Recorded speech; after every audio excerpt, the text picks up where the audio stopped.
Saint Xavier's high স্কুলের পক্ষ থেকে সপ্তম শ্রেণীর শিক্ষার্থীদের আমন্ত্রণ জানাচ্ছি বাংলা প্রথম পত্রের অনলাইন ক্লাসে।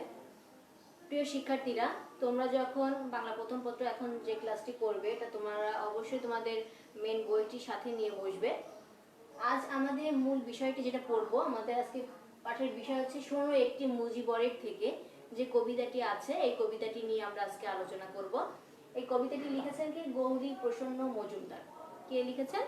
গৌরী প্রসন্ন মজুমদার। তো এই যে একটি শোনো একটি মুজিবরের থেকে, আসলে এই যে কবিতাটি, এই কবিতাটির নাম থেকে কিন্তু আমরা একটা গানের কথা কিন্তু আমাদের মনে পড়ে যায়, যে শোনো একটি মুজিবরের থেকে লক্ষ মুজিবরের কণ্ঠ, স্বরের ধ্বনি প্রতিধ্বনি, আকাশে বাতাসে ওঠে রনি, যে গানটি রয়েছে, এই গানটি মূলত এই একটি মুজিবরের থেকে কবিতার মূল বিষয়। এবং এই গানটি লিখেছেন কিন্তু গৌরী প্রসন্ন মজুমদার। তিনি কিন্তু যখন এই গানটি লিখেছিলেন, এই গানটি সে সময়ে তোমার বাংলাদেশ বেতার থেকে ব্যাপকভাবে প্রচার করা হতো এবং এই গানটি সে সময় ভীষণভাবে জনপ্রিয়তা অর্জন করেছিল। এবং এই গানটি এত বেশি জনপ্রিয়তা অর্জন করেছিল যার কারণে গৌরী প্রসন্ন মজুমদার নিজেই কিন্তু এর আরেকটি নাম দিয়েছে, যে কি the voice of not one but million Mujibur singing. অর্থাৎ এটা শুধুমাত্র একজনের গান নয়, এই যে একটি মুজিবরের কণ্ঠ থেকে এই গানটি একজনের নয়, এটা হচ্ছে লক্ষ লক্ষ মুজিবরের গান। এখানে এই বিষয়টি এখানে তুলে ধরা হয়েছে। তো শিক্ষার্থীরা, আমরা গৌরী প্রসন্ন মজুমদার সম্পর্কে একটু জেনে নিই, যে তিনি গৌরী প্রসন্ন মজুমদার আমাদের বাংলা সাহিত্যের একটি বিশাল অংশ জুড়ে রয়েছেন এবং তিনি মূলত জন্মগ্রহণ করেছিলেন 1924 সালে। তার জন্ম কত সালে? তার জন্ম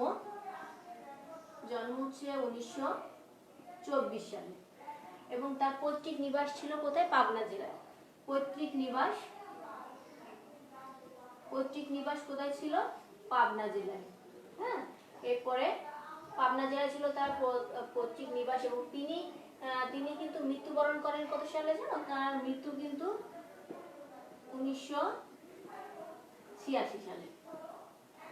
তাহলে গৌরী প্রসন্ন মজুমদার, তার জন্ম হচ্ছে 1924 সালে, তার পৈতৃক নিবাস ছিল কোথায়? পাবনা জেলায় এবং তার মৃত্যু কত সালে হয়েছিল? 1986 সালে। মূলত তিনি এখানে কিন্তু আরো অনেক লেখা তার রয়েছে, যেমন কফি হাউসে সেই আড্ডাটা, ও নদীরে, নিশিরাত, বাঁকা চাঁদ, এই ধরনের কিছু কিছু লেখা কিন্তু তার রয়েছে এবং যার কারণে তিনি কিন্তু বাংলা সাহিত্যে ব্যাপক জনপ্রিয়তাও অর্জন করেছিলেন। এবং 1972 সালে বঙ্গবন্ধুর আমন্ত্রণে তিনি কিন্তু রাষ্ট্রীয় অতিথি হিসেবে, অর্থাৎ 1972 সালে বঙ্গবন্ধুর রাষ্ট্রীয় অতিথি হিসেবে বাংলাদেশে তিনি এসেছিলেন এবং মুক্তিযুদ্ধে অসামান্য অবদানের স্বীকৃতিস্বরূপ গণপ্রজাতন্ত্রী বাংলাদেশ সরকারের পক্ষ থেকে তিনি কিন্তু আরো অনেক পুরস্কারও লাভ করেছিলেন। তো আজ আমরা এখন যেটা পড়বো শিক্ষার্থীরা, যে শোনো একটি মুজিবরের থেকে যে কবিতাটি আছে, এই কবিতাটি আমরা পড়ব এবং এর বিষয়বস্তুটা আসলে আমরা ধীরে ধীরে অনুধাবন করার বা বোঝার চেষ্টা করব। তো চলো আজকে আমরা পড়ে নিই, যে শোনো একটি মুজিবরের থেকে, গৌরী প্রসন্ন মজুমদার লিখেছেন। তো আমরা আবৃত্তি করি। প্রথমেই দেখো দেওয়া আছে, যে শোনো একটি মুজিবরের থেকে, লক্ষ মুজিবরের কণ্ঠে স্বরের ধ্বনি প্রতিধ্বনি, আকাশে বাতাসে ওঠে রনি, বাংলাদেশ আমার বাংলাদেশ। অর্থাৎ এখানে বলছে কি, যে আমাদের বঙ্গবন্ধু শেখ মুজিবুর রহমান, যিনি ছিলেন এই স্বাধীন বাংলাদেশের স্থপতি এবং তিনি কি ছিলেন? তিনি ছিলেন আমাদের স্বাধীনতা যুদ্ধের প্রধান মহানায়ক ছিলেন। আমাদের দেশটাকে পরাধীনতার হাত থেকে রক্ষার জন্য, আমাদের দেশের স্বাধীনতার জন্য তিনিই কিন্তু একমাত্র বলিষ্ঠ নেতৃত্ব ছিলেন এবং তিনি মানুষ ছিলেন একজন, কিন্তু তার কণ্ঠস্বরের সাথে এদেশের লক্ষ লক্ষ মানুষ কিন্তু ঝাঁপিয়ে পড়েছিল স্বাধীনতা সংগ্রামের জন্য। এই জন্য এখানে বলছে যে লক্ষ মুজিবরের কণ্ঠস্বরের ধ্বনি প্রতিধ্বনি, আকাশে বাতাসে ওঠে রনি। অর্থাৎ শেখ মুজিবুর রহমান ছিলেন একজন, কিন্তু তার ওই বজ্র কণ্ঠ ধ্বনির সাথে আরো লক্ষ লক্ষ মানুষের কণ্ঠস্বরের ধ্বনি একই সাথে কিন্তু কি হয়েছে?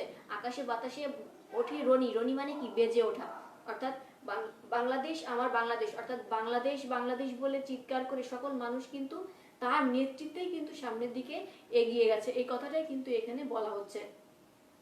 এরপরে বলছে, সেই সবুজের বুক চেরা মেঠু পথে আবার যে যাব ফিরে, আমার হারানো বাংলাকে আবার তো ফিরে পাবো।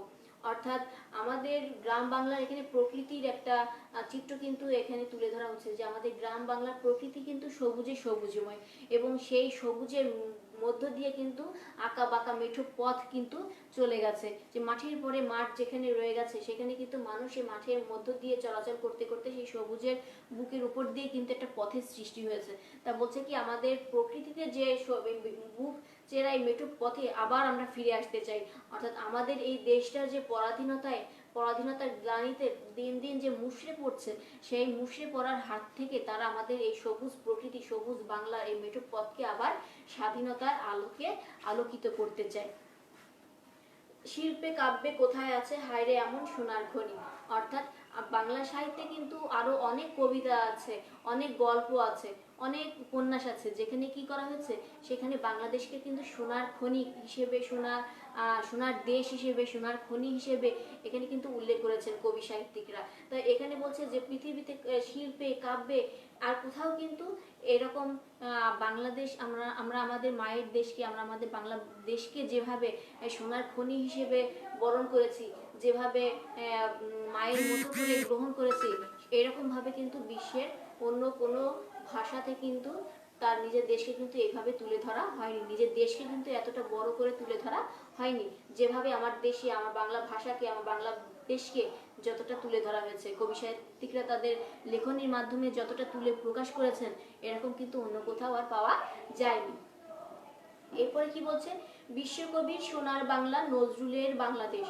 আমরা জানি যে আমাদের জাতীয় কবি হচ্ছে কাজী নজরুল ইসলাম এবং বিশ্বকবি রবীন্দ্রনাথ ঠাকুর, অর্থাৎ বিশ্বকবি রবীন্দ্রনাথ ঠাকুরের সোনার বাংলা, অর্থাৎ তিনি তার দেশাত্মবোধক যে গান লিখেছেন তার মধ্যে কিন্তু আমাদের এই বাংলাদেশকে সোনার বাংলা হিসেবে পরিচয় করিয়ে দিয়েছেন, এবং তার এই দেশাত্মবোধক যে গান, সেই গানের কিন্তু প্রথম 10 লাইন কিন্তু আমাদের জাতীয় সঙ্গীত হিসেবেও কিন্তু পরে পরিচালনা করা হয়। তো এখানে বলছে কি, বিশ্বকবি সোনার বাংলা নজরুলের বাংলাদেশ, অর্থাৎ বাংলাদেশ শিরোনামে সর্বপ্রথম কবিতা কিন্তু কে লিখেছিলেন, কাজী নজরুল ইসলামই লিখেছিলেন। এজন্য এখানে বলছে কি, বিশ্বকবি সোনার বাংলা নজরুলের বাংলাদেশ, জীবনানন্দের রূপসী বাংলা, রূপের যে তার নেই কো শেষ বাংলাদেশ। অর্থাৎ এখানে আমরা জানি প্রকৃতির কবি জীবনানন্দ দাশ, তিনি কিন্তু কি করেছেন, তিনি তার বেশিরভাগ কবিতায় কিন্তু বাংলাদেশের রূপ, বৈচিত্র্য, প্রকৃতি এইগুলোই কিন্তু তিনি তুলে ধরেছেন। তা বলছে কি যে আমাদের রবীন্দ্রনাথ ঠাকুরও তিনি তার সোনার বাংলা এবং কাজী নজরুল ইসলামের বাংলাদেশ কবিতা এবং বিশ্বকবি এবং জীবনানন্দ দাশ, রূপসী বাংলার কবিকে জীবনানন্দ দাশ, এই জীবনানন্দ দাশের রূপসী বাংলা যে কাব্যগ্রন্থ আছে, এই তিনটাতেই কিন্তু কি করা হয়েছে, তিনটাতেই কিন্তু বাংলাদেশের রূপ বৈচিত্র্যকে তুলে ধরা হয়েছে, বাংলাদেশের সৌন্দর্যকে তুলে ধরা হয়েছে। তা বলছে যে বাংলাদেশের সৌন্দর্যকে এই কবিতাগুলোতে যেভাবে তুলে ধরা হয়েছে, এতে কি বলছে যে এরকম রূপ, এরকম বৈচিত্র্য, এরকম প্রকৃতি আর কোথাও কিন্তু খুঁজে পাওয়া যাবে না। এটা কোথায় পাওয়া যাবে, শুধুমাত্র এই বাংলাদেশের প্রাকৃতিক রূপের মধ্যেই এগুলো সবকিছুই বিরাজমান। এরপরে বলছে কি, জয় বাংলা বলতে মন রে আমার, এখনো কেন ভাবো, আমার হারানো বাংলাকে আবার তো ফিরে পাবো, অন্ধকারে পূব আকাশে উঠবে আবার দিনমণি। তা বলছে কি, জয় বাংলা বলতে মন রে আমার, এখনো কেন ভাবো। জয় বাংলা কি, জয় বাংলা হচ্ছে আমাদের যখন আমরা পাকিস্তানিদের বিরুদ্ধে যত আন্দোলন করেছি, সেই সকল আন্দোলনের মূল একটা বিষয় ছিল, সেটা হচ্ছে জয় বাংলা। আমরা জয় বাংলা যে জয়ধ্বনি, সেই জয়ধ্বনিতে কিন্তু অনুপ্রাণিত হয়ে কিন্তু বিভিন্ন আন্দোলনে ঝাঁপিয়ে পড়েছি। আমাদের বঙ্গবন্ধু শেখ মুজিবুর রহমান, তিনি কিন্তু এই ডাকের মধ্য দিয়ে কিন্তু সমগ্র বাংলাদেশি, সকল বাংলার সমগ্র মানুষকে কিন্তু একত্রিত করেছে। তা বলছে যে এই জয় বাংলা বলতে আমাদের মনকে বলছে যে তোমাদের এত ভাবার দরকার নেই, আমরা জয় বাংলা বলতে এত ভাববো কেন, কারণ কি, বলছে কি যে হারানো বাংলাকে আবার তো ফিরে পাবো। বলছে যে আমরা এই জয় বাংলা ধ্বনির মধ্য দিয়েই আমরা আমাদের পুরাতন যে বাংলা, সেই পুরাতন বাংলার রূপ, বৈচিত্র্য, এসব কিছু আমরা আবার আমাদের আগের মতো করেই ফিরে পাবো।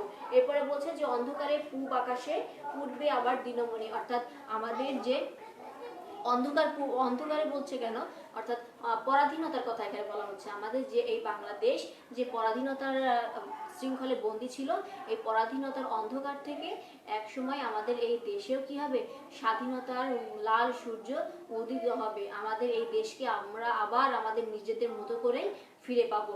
তো শিক্ষার্থীরা, এখানে মূলত যে বিষয়টা এখানে বলা হচ্ছে যে শোনো একটি মুজিবরের থেকে, অর্থাৎ এখানে মূল বিষয় যেটা, যে বঙ্গবন্ধু শেখ মুজিবুর রহমান একজন ব্যক্তি, কিন্তু তিনি তার ওই একটি কণ্ঠের সাথে সাথে কিন্তু এদেশের লক্ষ লক্ষ জনতার হাজারো কিন্তু কণ্ঠ, লক্ষ লক্ষ কণ্ঠস্বর একত্রিত হয়ে কিন্তু আমাদের স্বাধীনতা সংগ্রামে আমরা কিন্তু ঝাঁপিয়ে পড়েছি।